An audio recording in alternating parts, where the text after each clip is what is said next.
Вы дали отрицательную позицию. Министерство геологии, да. Да, а почему? Потому что, во-первых, мы считаем, что оно противоречит закону номер 122 от 11 октября 2021 года по долям в госсобственности. Во-вторых, мы считаем, что и так уже все месторождения, которые были свободны, которые были интересны для больших запасы, которые должны были стратегические месторождения, они уже и так выданы госкомпаниям с 100% госучастием. 100% уже государство и так получило. Дастан Албаш, мен белгилеп кетейинчи, сиз жана жок болуп калдыңыз окшойт.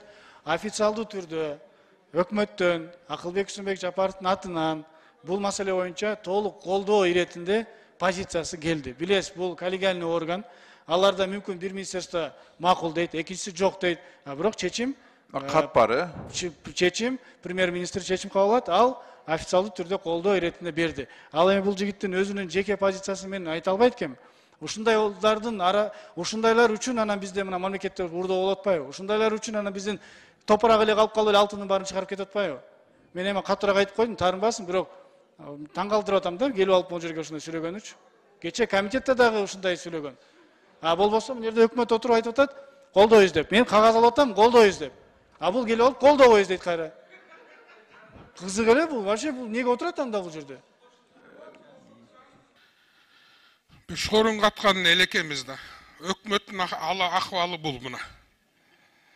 Тиги зам министри өкмөттүн өкүлүн укпайт, өкмөттүн өкүлү зам министри эмне дегенин билбейт. Мына Айжигитов аксакал азыр эле башканы айтып атты эле, тиги башканы айтып атат.